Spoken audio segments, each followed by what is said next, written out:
Hey everybody, so I am standing up right now.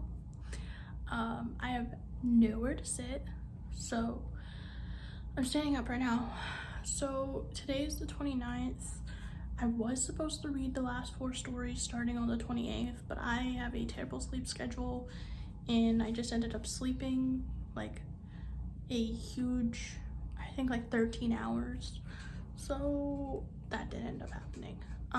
But I will be reading the rest of the stories leading up to Halloween. I probably will just have to double up on Halloween, which means probably a long video on Halloween, because if I'm not mistaken, these stories are actually kind of lengthy. I haven't even looked at the story that I'm going to be reading today, if I'm being perfectly honest with you. But yeah, I think I have missed like 7 days, to be honest with you, maybe 6 days.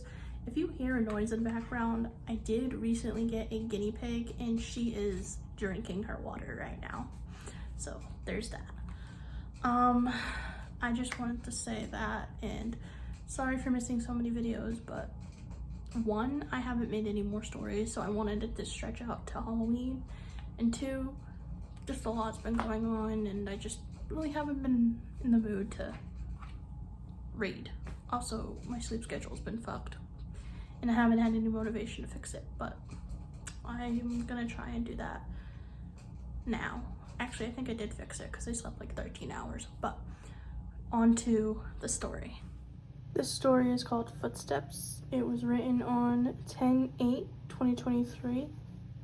I was sitting at my dining room table doing my homework late at night as usual. I usually only have my small lamp on while I do my work and keep all the other lights off to save money and electricity since I live alone. As it got later in the night, I started to struggle and doze off. I decided to lay my head on the table for just a second to give my eyes a rest. As soon as I closed my eyes, I heard footsteps from across the dark room. I opened my eyes to see where the footsteps were coming from, but couldn't see anything. I laid my head back down on the table again and closed my eyes. I heard the footsteps once again. This time I sat up from my chair and turned on the lights so I could check out the whole place. I opened every closet door, then went upstairs and checked the upstairs closets and bedrooms. I couldn't find anything, so I headed back downstairs and noticed the small closet door slightly open. I got nervous as I walked towards it because I remember closing it after checking it. I walked closer to the door, and what I saw was terrifying. There was a set of eyes staring back at me. I began backing up from the door, and the man stepped out of the closet. I recognized him as the man who has been responsible for the disappearing of the women in my area. I tried running, but it was too late. He was much stronger than me and faster than me. That was 2 years ago, and I finally have gotten his trust enough to let me have access to a phone and leave me alone for long periods of time. I think I finally have my opportunity to escape, but if I don't, I hope someone reads this. Just a reminder to always lock your doors and don't get curious if you hear footsteps and live alone. I enjoyed the story, and I'm glad that I actually have been reading these and people have been viewing it, so I'm happy about that. Also, I think I had mentioned this in my short update that I uploaded, but I did shatter my phone, so I can't see that well. So there's that.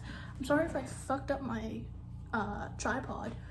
I was messing with it to see how tall it can get, and then now it's like off, so there's that. But yeah, I hope you enjoyed the story, and it's almost coming to an end, and hopefully I can create more so I can do something like this next year too, because this has actually been kind of fun. So yeah, but I hope you enjoyed the story. Bye everybody.